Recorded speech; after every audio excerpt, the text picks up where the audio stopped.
Hello! Hello and welcome to Biggest I Ever Had with Dan and Dave. Episode 20. It's Friday night! Yeah, and you're in your usual Friday night attire. I normally work Friday nights, so, cheers. I made myself a very 1980s cocktail. What was it made? It's vodka, cherry sours, blue Kahlua. What's that blue one that... Curacao. Curacao. It makes the drink blue. That's all I know of it. The orange flavoured one. Yeah, and a combination of a blue WKD and a purple WKD, and then lots of ice. Nice. So, I saw a TikTok, not on TikTok, because I don't watch TikToks, but I go on Instagram and watch the good TikToks that get uploaded onto Instagram, and they had how to make a Tango iced blast, but an alcoholic one. Amazing. So that's the recipe that I've stolen. I was going to film like a little, hey look, it's Dan making his cocktail, but I forgot. So maybe for the next batch, I'll do a slightly slurred version that we can link as like a bonus thing. But it's the 1980s. It is. I haven't got a cocktail. I've got a nice glass of Chianti because my mum's doing some kind of weird singing meeting in the kitchen. So I thought it would be a bit rude if I went and started like shaking up ice in the middle of her little choir thing.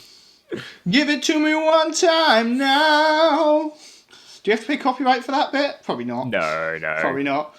Like, it's an original performance. But anyway, without further ado, do you want to introduce this week's? I think it's your turn to introduce while I drink. This week we're back to good music again, and it's Relax by Frankie Goes To Hollywood. Amazing music. I think in the Cher episode, I said it was a toss-up between Cher and another one as to being my favourite. And having re-listened to this multiple times over the last week, I think this might be one of my favourite songs of all time. Really? It's one of the best number one singles of all time. Definitely. It's such a good song. I've been playing it constantly and watching the music video, the proper music video, which I'm sure we will get onto. The one that was banned. The one that was... Well, the thing is, we'll talk about the banning, because even that's a bit questionable as to whether it actually was banned or who banned it or... Anyway, we'll get into it. Do you have much of a background on Frankie Goes To Hollywood? Because I have done a deep dive on their entire history, because I was bored the other day, because I've been on holiday this week, but not allowed to leave the house. So, I've got a bit about Frankie Goes To Hollywood. So... Do you want to go through it all then, and I'll drink? Well, what I'll do is I'll talk about what I know, and then I'm sure you have a load more stuff that you can throw in. So, they take their name from a poster. It was a Frank Sinatra poster, wasn't it?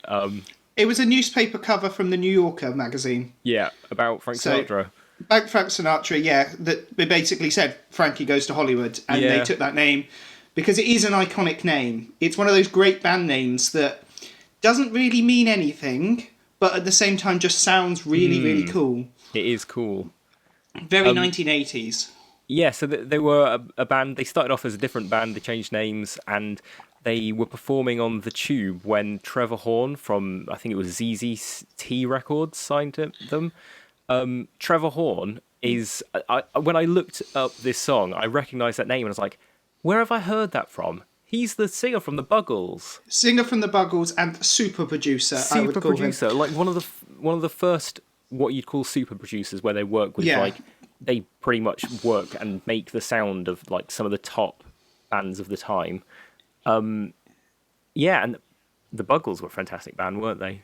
Yeah, they kicked off the video age with Video Killed the Radio Star. Yeah, Trevor Horn is a weird one. He has produced such a huge variety of acts, but still has a very unique style. Kind of electronic, kind of sort of dancey, but I don't know, with kind of a bit of an alternative punk edge. It's a bit hard to explain, but you would know a lot of the songs that he's produced. Kiss from a Rose by Seal. Yeah, that was him. All the Things She Said by Tattoo. That was him. Can't Fight the Moonlight by Leanne Rimes. That was him. The Look of Love by ABC, that was him. And of course, he's responsible for what I would consider this version of Relax. Yeah. So, you've kind of covered a lot about the band. So, the lead singer, Holly Johnson, originally played bass in the band Big in Japan, who were they were very big on sort of the Liverpool punk scene, but they did have sort of chart success. I think they played Top of the Pops a couple of times, which in the late 70s, early 80s was like the plethora of making it. There's a few conflicting reports about their formation, and I'd rather just sort of like put it aside because I think different members over the years have written different biographies that kind of conflict with each other. And understandably, because they're such an amazing band, they have a fan base that I know if I go, well, this seems like the most likely one, they'll tear me apart in the comments. So I'm just going to go, they formed at some point and then they made this song, and hopefully that is true.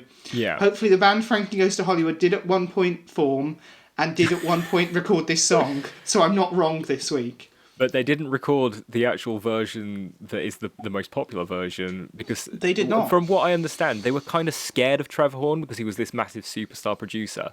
And he kind of persuaded them that they didn't actually need to be on the single. So it's Holly Johnson, but there's so many versions. I was listening to a version today where Trevor Horn had actually got Ian Dury's backing band, the Blockheads, to do like a funk rock version of it, and that was like the very first version that was recorded. And it's a great song. It's almost unrecognizable. And if you haven't heard it, definitely go check it out. It will bring. It's like hearing the song for the first time again, but with some amazing slap bass. From the world's sweatiest bassist. We've seen the Blockheads, and that guy was pretty minging, wasn't he? He was the sweatiest bassist I've ever seen. He kind of looked like a corpse. He did, and we looked footage of him back in the 70s, and he looked exactly the same. So I don't think like sex, drugs, and rock and roll took their toll on him. He just always looked like nonce radar. I don't know if he is. He probably isn't a nonce. Sorry, Dave and I should comment that Dave sent me a message today about something Jeremy Corbyn supposedly did. It was the anti-Semitism report. The report into anti-Semitism in the Labour Party, and Jeremy Corbyn basically pretended he had a nonce detector and was going ping, ping, when a certain member of the House of Lords was approaching him. So we're now stealing the nonce alarm because it's hilarious. Trevor Horn says that the version of Relax that was one of the original, because like you said, there's multiple versions, and I even tracked down on Spotify, they have about 12 different remixes, and I couldn't tell which ones were official remixes, because after the band broke up, and they have broken up unfortunately, despite the fact that Frankie Goes to Hollywood still kind of exists, but without Holly Johnson. Yeah. But Holly Johnson still performs Frankie Goes to Hollywood songs, and they've kind of reformed, but kind of didn't reformed. It's all very messy. Yeah. But I was trying to find, like, original remixes, and I have a feeling this song got released with multiple B-sides, which was the same song remixed.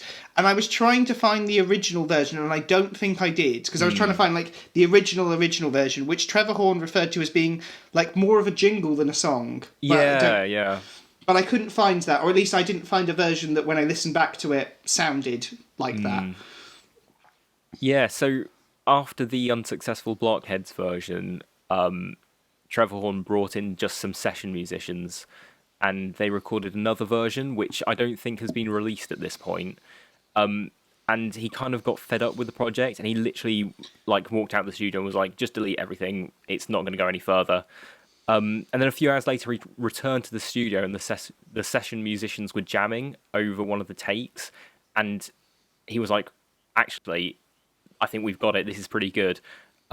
Press record, and then Holly Johnson added his vocals, and that's the version that eventually got released.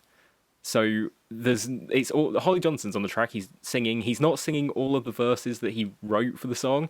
He's singing like a very edited down version against essentially a jam that doesn't feature Frankie Goes to Hollywood.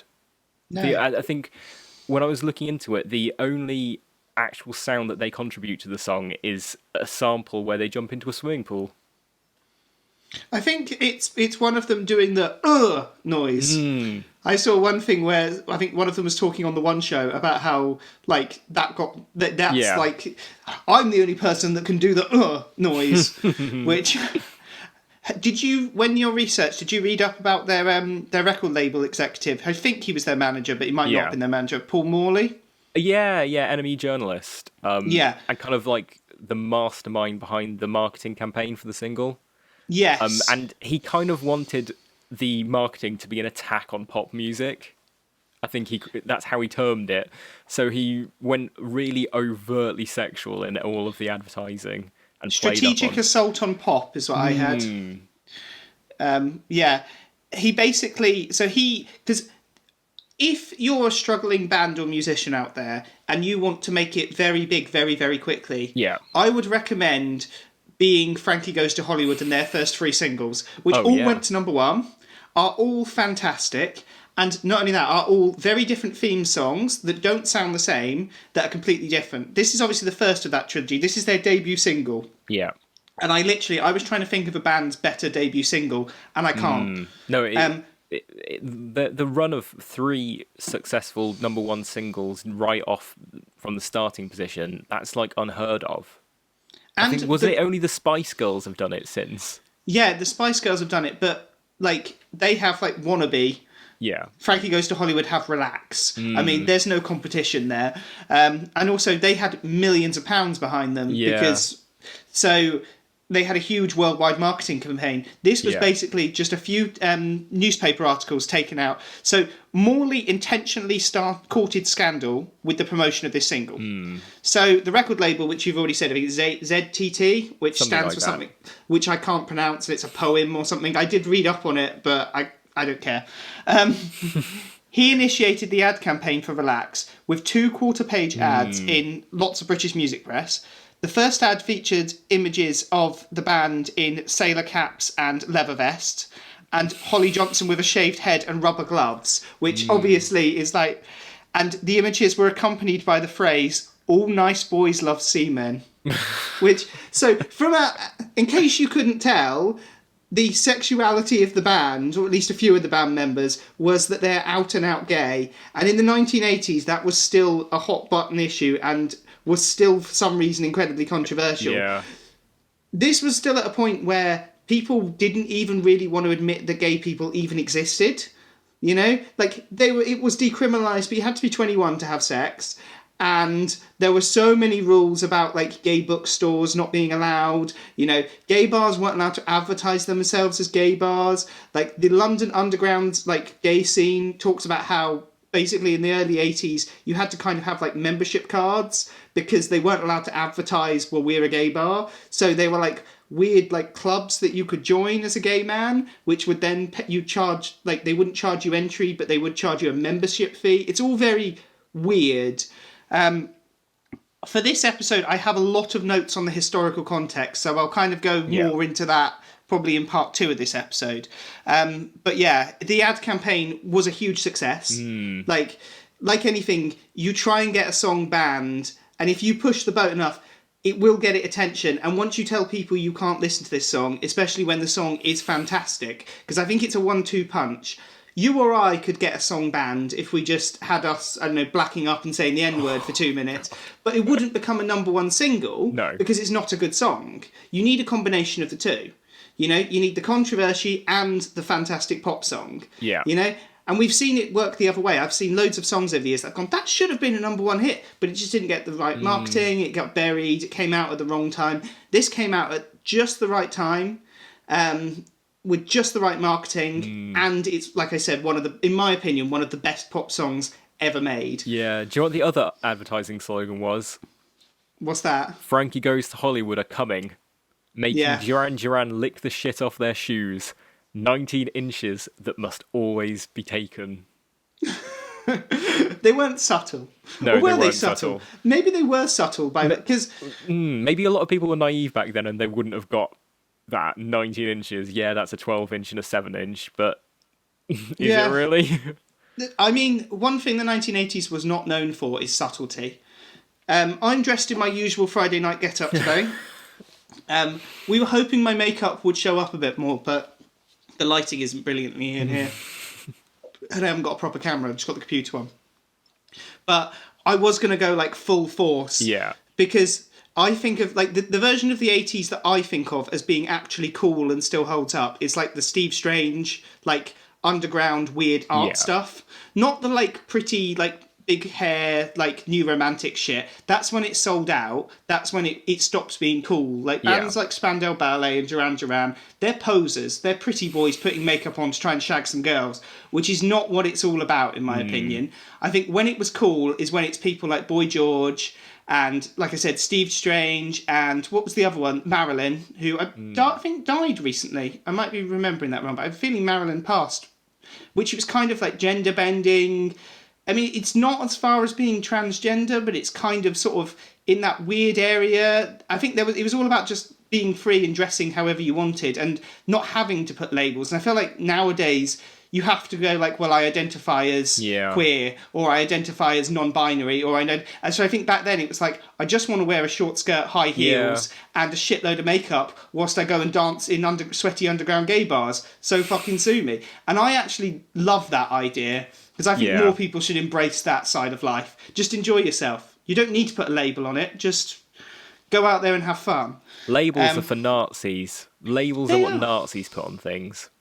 Yeah, everybody seems to have to do that. Everything has to be... And that's when it ruins things. And I think that's when this style of music got ruined, is like the ridiculous side of British pop music in the 80s is this kind of thing. And then the record labels came on and they deliberately marketed it. Yeah. Another one that doesn't get enough due and credit, particularly in the States, which is where most of our listeners are, is Adam Ant, who again was doing what people like Prince and things got credit for a little bit later. I mean, they kind of both started in the 70s, but Prince didn't get big till sort of early, mid to late 80s. And Adam Ant seems to have been sort of written out of history, particularly in America. No American seems to do even. That's sad, isn't it? He is responsible for more great pop music than God knows how many that came after him. Yeah, Prince Charming, fantastic single. I love Prince Charming. Pretty cool is nothing to be scared of. To relate back to this song a little bit more, so I have a bit more of a... It's fine, I've just gone off on a tangent talking about... I almost want to give people homework for this episode, that if you like this song, there is loads of great... Particularly now that our audience is so overwhelmingly American, the music that I love, that everybody knows of, doesn't seem to have crossed over to America. So go and listen to Adam Ant. Go and listen to... This is only my second favourite dance song of the 80s. The first being Blue Monday, which is probably fantastic single, probably my favourite song of all time, and is actually in the top 100 list. So when we do a bonus episode on ones that we would rather have talked about in the top 100, the song Blue Monday would have been definitely would have been my number one. It's probably my favourite song of all time. This is probably my favourite song on this list, but that's my favourite song, period.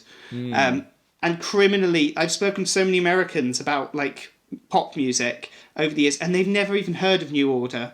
And it's like, how are these artists that in my mind are staples of great music, and they're not obscure artists, they sold millions of records, not. But it just didn't cross over. Yet there's so much crap British music that people have heard of, which is really bizarre to me, Another one that really always weirds me out is Radiohead were really big, or still are really big in America. Yeah. And I like Radiohead. I mean, I'm not a huge Radiohead fan. A lot of it's kind of warbling nonsense. But there is some really good Radiohead albums. And I was thinking we could probably do a best to worst of Radiohead for our... we have an alternative series. That'd be nice, yeah. So a YouTube exclusive series where we rank albums or singles or whatever from A star to F. Yeah, so I was thinking we'll probably do a Radiohead one at some point. But I do like Radiohead, but that's crossed over, and yet there's loads of great alternative music that hasn't for some reason. I mean, I think America maybe wasn't ready. I mean, it was ready for Lax, because it was a big hit in America. Yeah. But I don't think it was ready for, I don't know, though, because Boy George was huge. Culture Club were huge in America. Yeah. So maybe it was ready. Maybe I'm not giving America enough credit there, but... well, Bowie had a number one in the mid-70s, and he was pretty out there.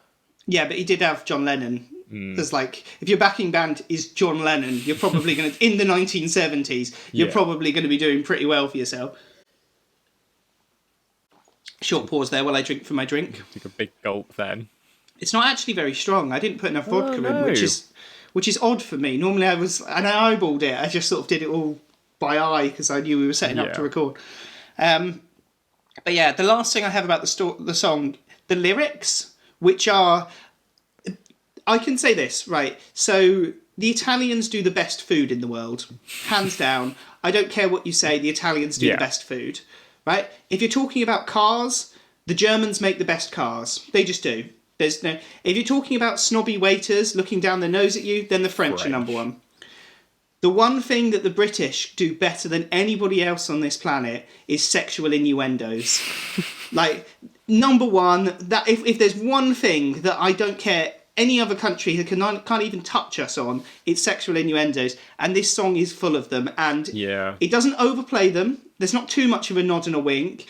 But for those that don't know, this song is 100% about gay sex. Yeah. There's no pretense. It's not pretending to be about something else. That is what it is about. There's no other way to interpret it.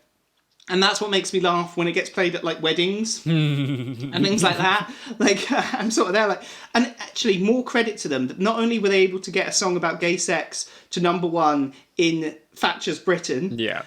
But it's still considered... Like, it's not considered a controversial song these days, and it shouldn't be. No, and it's played on the radio, like, all the time. All the time. They won... In the grand scheme of things, they won, Mary Whitehouse lost. I'll explain who Mary Whitehouse is, because she did not like this song one bit, and I'll get onto in part 2 who Mary Whitehouse is. But in the grand scheme of things, they got to 100 before she maybe even got to 2. Yeah. In the score of who won this battle. But Holly Johnson's talked about the lyrics. He claims they just came to him as he was walking down Princess Avenue in Liverpool.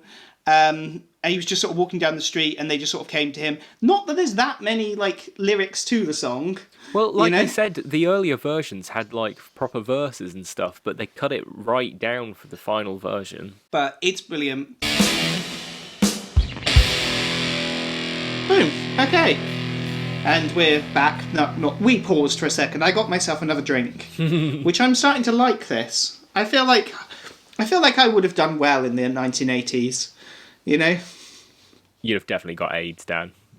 I'd have definitely got AIDS, you know?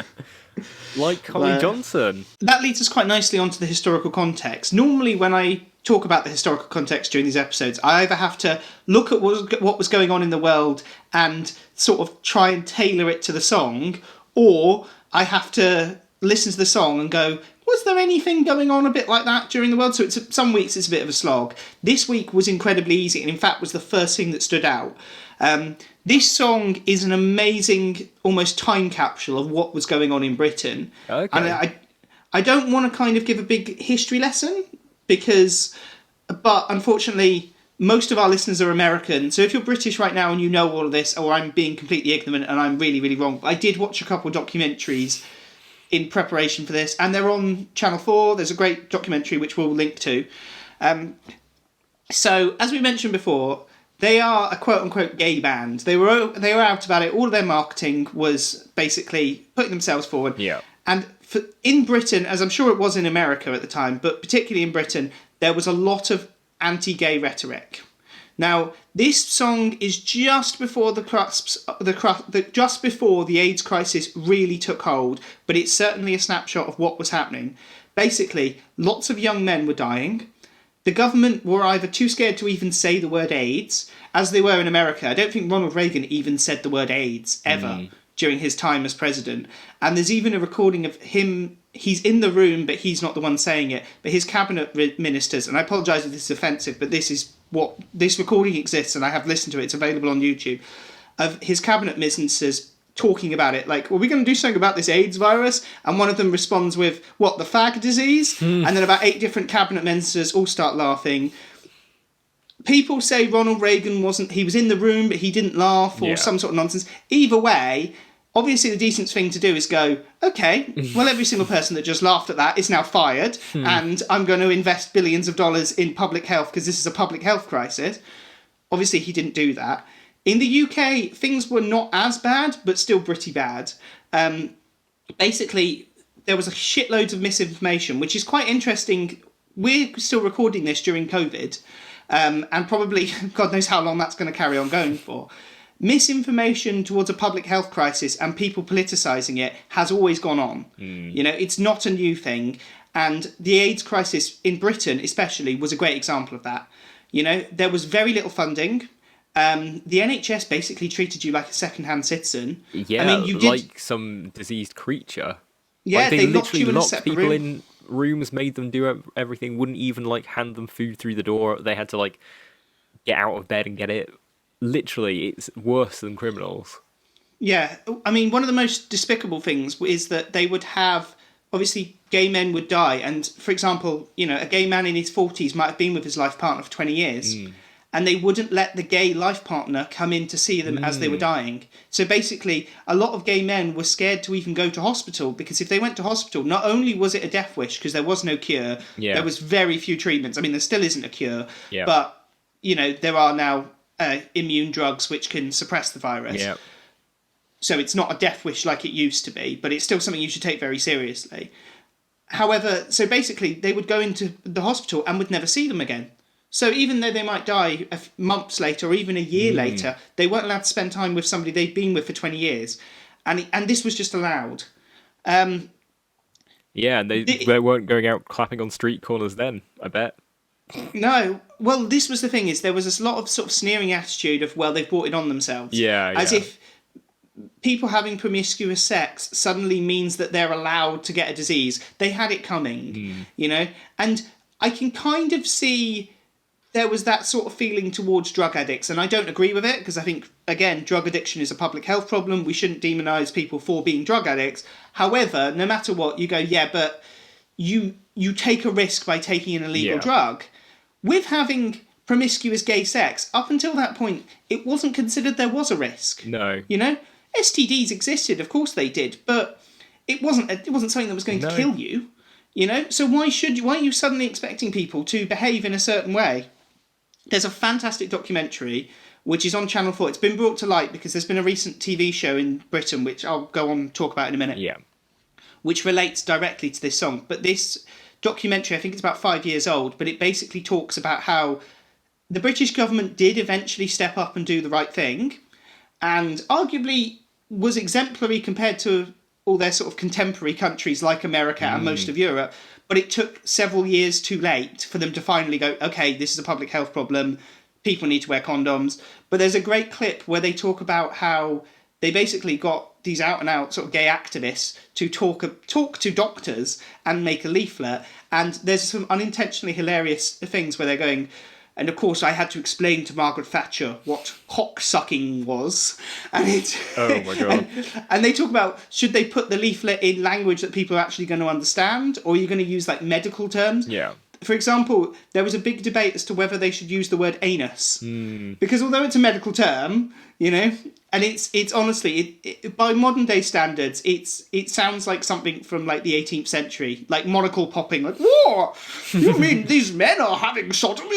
It is absolutely hilarious. But that leads us on quite nicely to the exciting part of the underground, or at least from an outside perspective, obviously I wasn't born yet, of the underground 1980s, particularly in London, but it was happening up and down the country, but especially in London, and Manchester and Liverpool. Those were sort of the three hubs, and Brighton, but Brighton's always been, I'm talking about sort of the sweaty, underground, dirty, don't know how to explain it, London gay scene, which this music video is a fantastic snapshot of. Do you want to explain the music video and what happens? Because I've prattled on about AIDS for long enough, I think.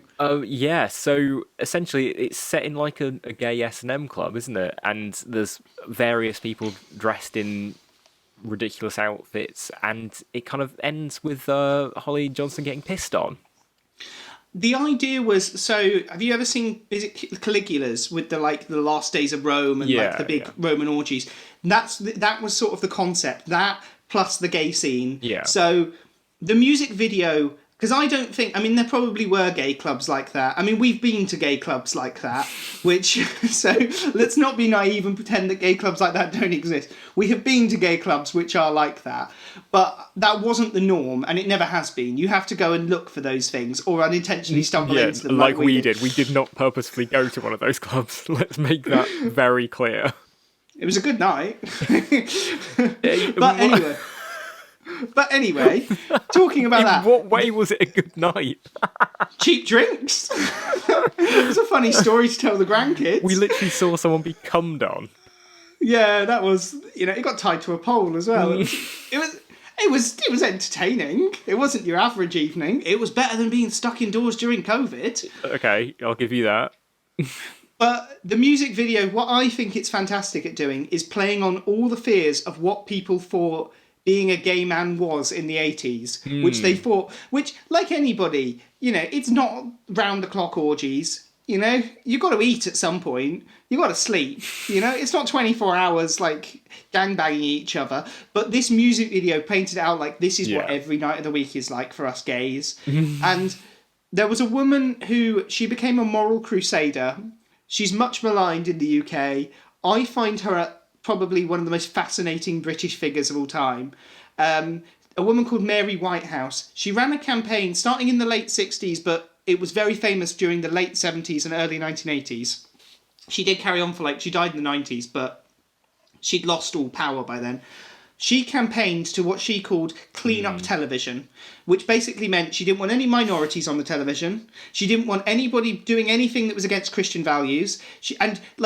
To begin with, you kind of go, oh, okay, some of that's not too bad. I don't know if we want people, talking about sex before the watershed on, family television. Especially when back then there was only 4 channels, there was no internet. You kind of go, well, I maybe wouldn't go about it like that, but I suppose it's not... But we're not just talking that. We're talking things like she complained about how Coronation Street, when it would do a Sunday episode, wouldn't show them going to church. Oh, wow.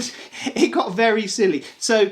although some of it maybe had some merit in the context of the time, the vast majority of it was bullshit. She's been called an out-and-out racist, which I'm guessing she more than likely was. Yeah. Because she showed, at best, disdain for anybody that wasn't white British. She was incredibly homophobic. She referred to this song explicitly as being an example of sodomy on public television, which is hilarious because it's a song. Yeah. She said that she even suggested in the UK you have to pay a BBC licence fee in order to own a television. America, I don't think you do. I think you just pay cable subscription. We still have to pay cable subscription, but the BBC you have to pay the government.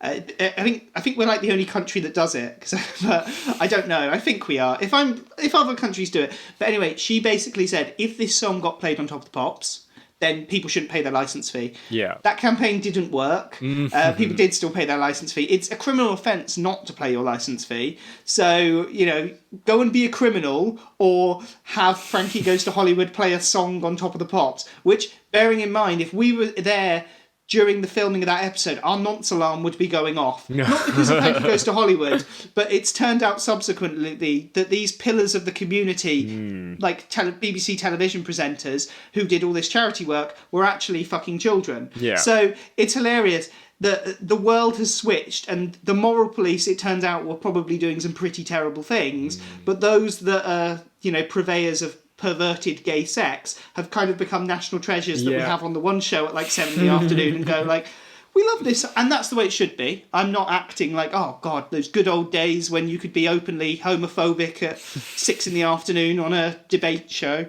But talking about the BBC, now this is where it gets a bit controversial. I don't think it was ever actually banned by the BBC. So it's an urban myth that the BBC banned it and Radio 1 refused to play the song. Yeah. And looking into it, I don't think that actually happened. I think what actually happened was there was a BBC radio DJ who, I will explain my story behind him in a minute. He's not a nonce. By the way, for the American listeners, nonce means paedophile or pedophile, if I'm talking your language. But basically, Mike Reid didn't like the song. Yeah. So Mike Reid was radio DJ. I don't think he did the chart show at the time, but he did the midweek chart, which is kind of like the Billboard Hot 100. Yeah. He didn't like the single cover. So the cover has two people doing a weird... It's not even a sex move. They're kind of lying on top of each other. We'll link it right here in the video. Yeah. So if you're watching on YouTube, what he got outraged about was not the people. It's if you look around the edges of the CD cover, or the vinyl cover as it was at the time, there's sperm. Apparently that made Mike Reid's brain explode, and he was like, I'm not playing this perverted filth. But the BBC doesn't ban songs, although it does. So the BBC is a public broadcaster and therefore shouldn't be banning songs. However, over the years, they have quote-unquote banned songs. Or The put way like restrictions on playing the song. they put restrictions on when it gets played. I mean, obviously, like any radio, they do radio edits. Like if you listen to like an early Eminem song, you're getting verses where it's like, and then I went to. It's like that. Yeah. But that's that's part of the course. When I'm talking censorship, I mean they won't play it at all or even acknowledge its existence. The last time they got into hot water for doing that, do you know when that was? Was it a few years ago with the Pogues? Fairy Tale of New York? No. That again, it's not banning the song. They just took the word faggot out and then put it back in and then took it out. Faggot, for those that I should explain, in the UK, the word faggot is a slur for gay people, but it also means a cheap bundle of meat, and that's the more traditional term for it, which read into that what you want. But there's a big controversy in the UK that the song Fairy Tale of New York has the word faggot in it, and people say, oh, it's offensive, and then others say, well, no, it's meant to be. And I think Kirsty MacColl said that it was meant to be meat, and then anyway, I'm not going into all that. Yeah. No, the last time they quote unquote banned a song was when Margaret Thatcher died. It was Ding Dong, the Witch is Dead, and they decided to play 30 seconds of it, not the whole minute. The song's actually only a minute long, but when Margaret Thatcher died, there was a campaign to get Ding Dong, the Witch is Dead from Wizard of Oz to number 1. In the UK, obviously. It didn't succeed, it got to like number 4. Yeah. But there was then a big thing of like, oh, are they going to play it? Are they not going to play it? And they kind of half played it, half didn't. Yeah. I think they should have just played it myself. I mean, you're kind of giving more column inches to it and drawing more attention. And to be fair, why not? Because the people who are streaming it, downloading it, buying it, they were never alive in Thatcher's time. The majority of people who were still look at Thatcher very favourably. It's just to amuse some little children who think that they're rebels. Yeah. So anyway, he got very cross. Now, the reason I laugh about Mike Reid, and again, I feel like this episode I'm kind of giving people homework, but this isn't homework. Now, if we were interviewing this, if we were recording this 10 years ago, I probably would have been more cynical and nastier about the story I'm about to tell. However, in the context of 2021, I feel like with everything that's going on with the Free Britney movement and how people are recontextualising that maybe we shouldn't have been taking the piss out of a single mum with 2 kids who had a breakdown and going like, haha, she shaved her head. We kind of have a more nuanced and deeper understanding of mental health. And as, like all of us, I've been affected by mental health myself, both personally and those around me. I don't want to be nasty and sneering, and I like to think I'm better than that. However, there is a documentary from 1996 about the Radio 1 DJ Mike Reid. Yeah. So he was, I wouldn't say hugely successful. I'm trying to think of an American equivalent. Think of like a presenter on Good Morning America. You know, somebody who's like a household name, but certainly not an A-lister. Probably not even a B-lister. Somebody who has never had a bodyguard. That's the best way to explain them. You know, they don't have security. They're not particularly famous. You know, he's maybe like a Z-lister or Z-lister. I've gone all American. Anyway, in 1996, Channel 4 Channel 4 is one of the British channels in the UK. They did a show called I'm Your Number One Fan about obsessive fans. And they met people like, you know, obsessive fans of pop singers or, you know, ex-groupies. One of the people they met was a woman called Blue Tulip Rose Reid. And she believed that she was married to him. She was from Welland Garden City. Her original name was Carol Ballard. As far as I can tell, she's still alive. She was, a couple years ago, she did what she called dog opera, where she woofs like a dog along to like a backing track on Britain's Got Talent. Okay. So she's still knocking about. She's clearly got very serious, deep-seated mental health issues, and you probably shouldn't laugh. However, at the same time, there are parts of the documentary which are quite funny. She gets very, very cross because she decides to get a T-shirt that says, Mrs. Mike Reid, will you go to bed with me? Yeah. And the guy doing the T-shirt says, you know, I thought he was gay. And she goes, no, you can stop that for a start. My husband, Mike Reid, is not gay. Now, that's really upset me. And she breaks down and cries. Yeah. She does like a weird cheerleading routine for Mike Reid outside his offices because the security won't let him in. He's literally on air on Radio 1 at the time. I don't think it was Radio 1. I think it was like a local radio station. His career had fallen a bit by then. It's funny. It shouldn't be funny. Her story of meeting Mike Reid is particularly hilarious.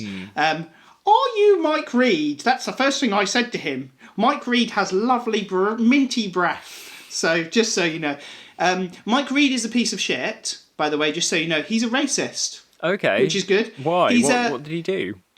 He's a big campaigner for UKIP, which wouldn't make him directly a racist. However, he was one of those that supported that UKIP leader who said that we should stop sending money to Bongo Bongo Land. And then to support that, I don't think he was an MP, he was like a councillor, but to support that racist piece of shit who was like, well, I just used the expression Bongo Bongo Land, talking as fucking moron.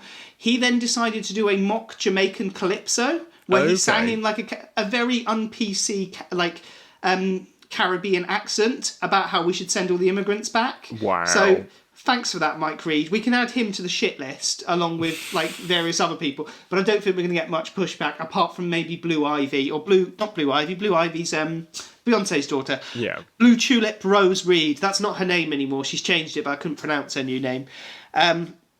But yeah, so that's a little bit of interesting. We'll link to that documentary. It's on YouTube. Obviously, you know, this woman probably clearly has some issues. There's also a weird scene of her masturbating to the sound of like the radio being turned on in the morning, and Mike Reid doing his, and she makes this sort of noise, which is, you shouldn't laugh, but she allowed the camera into her bedroom while she was doing that. And I don't think she's ever come out and regretted how she was presented. So, and seeing her appearance on Britain's Got Talent, she seems very similar these days. And if we can get her on as a guest, I won't mock her. I just want to know if she ever got to actually meet Mike Reid again. And so maybe if anybody can track her down, I saw a lot of comments on the YouTube video saying that like she is like quite well known in the local town. She like is always like performing as like a busker and doing things like that, and doing her woof opera dog thing. So if somebody can get us in contact with that, get into contact with her, I'd love to have her on the show because I just think she's an interesting character. She probably won't come on after you've called him a nonce and a racist. I don't think she likes him anymore though. Okay. I think she moved on from Mike Reid. I think he broke her heart. This episode is all about embracing people who are eccentric and a bit weird. Yeah. So I feel like I want to put a little disclaimer. She might be a bit odd, but that's what makes her great. You know, unless you're a racist like Mike Reid, in which case go fuck yourself. You know, I don't think it was actually. I think it was actually like banned in that they gave the order that DJ shouldn't play it. But I think people like John Peel just ignored the ban. Yeah. The music video was banned. Yeah, the music video was definitely banned. I mean, the music video would be shown. And it got played by John Peel, a hugely famous and very influential DJ that led to a lot of underground acts gaining notoriety in the 80s. Like, he was behind Laurie Anderson's Oh Superman getting to number 2. If anyone wants to... Yeah, and he was... Smiths, John Peel sessions, White Stripes in the UK. Kate Bush as well. Yeah. Yeah. But then again, another BBC nonce. Yeah, he openly had sex with 13-year-olds, talks about it in his autobiography. Yeah. So, but, you know, not to do the whole it was a different time, but, you know, let's why do we always go on to paedophiles in these shows? Let's put that to the side. They're easy targets. Do you want to talk about one other thing that came out before I lead on to our last couple parts of this? Do you want to explain to people, particularly our American listeners, what Section 28 was? So it was a piece of popular at the time legislation in which schools and places of education were banned from presenting any view on homosexuality.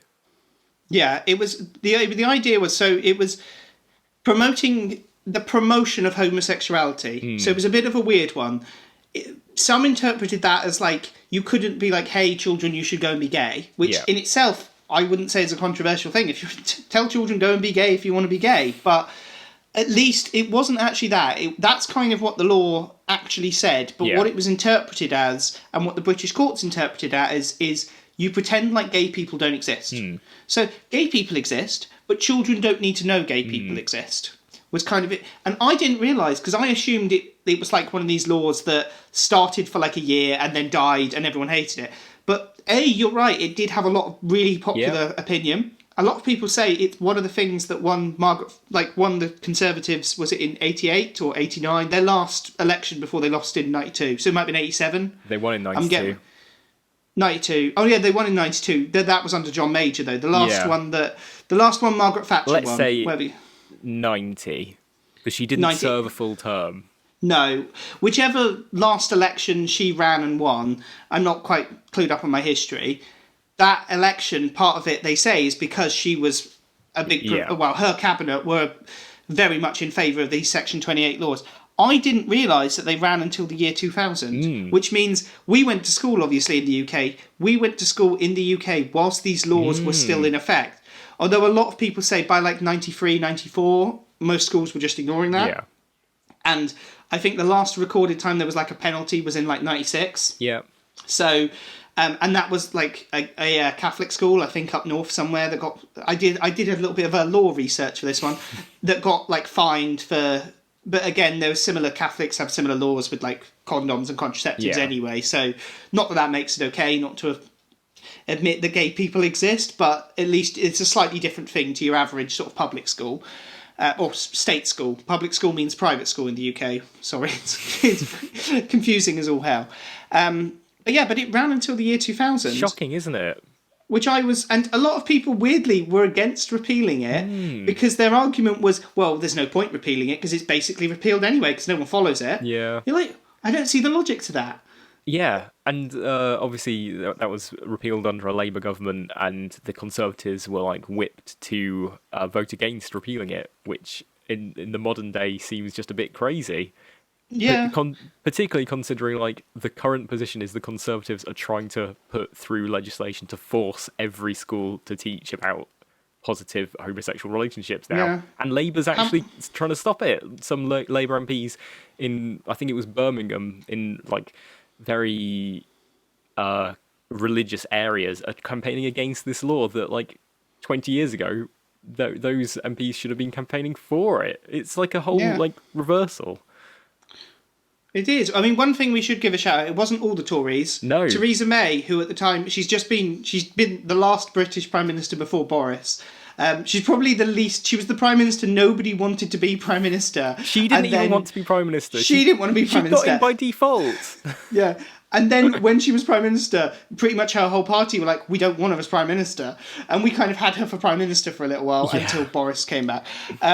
But she was one of the people, as Education Shadow Secretary, who basically tried to get this big Tory rebellion. Yeah. However, a lot of Tories did toe the line and were like, nah, let's keep it. It's basically... And the debate the ones in Parliament... that voted to repeal it are the ones that led the party to where it is now: David Cameron, George Osborne and Boris Johnson. So, interesting. But the only last note I have for the historical context is, so after they released this song, Relax, which is amazing, they followed it up with another amazing song, Two Tribes, and then arguably not as good, but still a very good song, the song Power of Love, which is their own version of Power of Love, which was in the top 10 the same week as the Jennifer Rush, her version of Power of Love, and the one that's in Back to the Future. Huey Lewis and the News. They were all in the top 10 at the same time. So there were 3 singles, all 3 separate singles called The Power of Love, which is a bit weird. We've kind of said all of this, but why do you think it sold so many copies? Combination of amazing song and ban it. You know, why is Grand Theft Auto so popular? You know, why does every child want to play Grand Theft Auto? Or they did. I think it's probably not as popular as it used to be, because it's a combination of it being fantastic and parents telling you can't have it. Like, it's the perfect combination. You know, I would go and buy a single on principle. I don't even buy singles anymore, but I would buy and stream a single if my government suddenly told me I wasn't allowed to listen to it. And if that song was also amazing, I'm going to be listening to... That's the only song I'm going to listen to, you know? It's weird, isn't it? Because it was kind of like in the low top 10, and then as soon as it was banned, like the week after, number 1. Crazy. It just shows you that banning stuff doesn't work. And I think this kind of showed the BBC that they can't just ban stuff or look to have banned stuff, because it's just going to have the opposite effect. It certainly is interesting. So finally, the lasting influence. So as we said, the UK is now a much more liberal place. I don't want to say it's just because of Relax, but, you know... It's bands like Relax that have led to it. Well, bands like Frankie Goes To Hollywood and songs like Relax. Frankie Goes To Hollywood and songs like Relax that have led to the UK being a more tolerant place.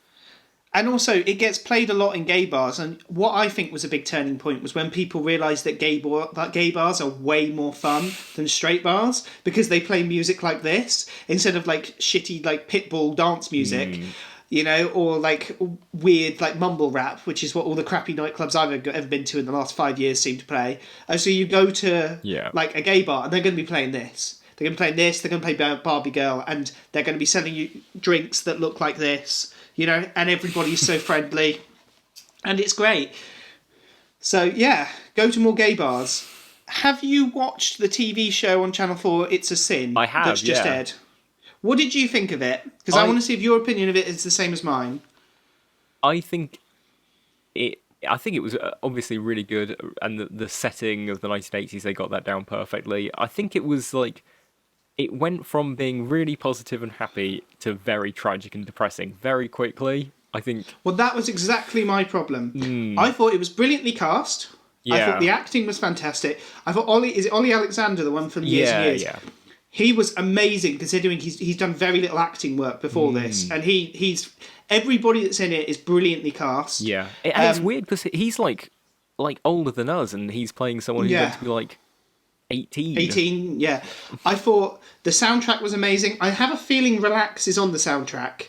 So I think it's really well acted. It's brilliantly written. I think they got the setting right. My problem with it is it felt a bit rushed. Yeah. It felt like I read an interview with the creator, Russell T Davies, who he basically said he pitched it to Channel 4 as being like 8 episodes long. And they kind of only gave him like, I think it was either 4 or 6 episodes. I think it was 6, wasn't it? Yeah, he had to streamline it, and you can definitely tell, because I think the pacing in the first 2 episodes is really interesting. Yeah. And then particularly like one of the later episodes with one of the Welsh guy, it goes from he's fine to he's dead by the end of the episode. Spoiler. And that felt very rushed to me, it felt like it could have been done over 2 or 3 episodes. Yeah, they skipped like years, which would have been interesting. And so you only get like glimpses of their lives. I don't think that the main character, Richie's the main character, is it? Yeah.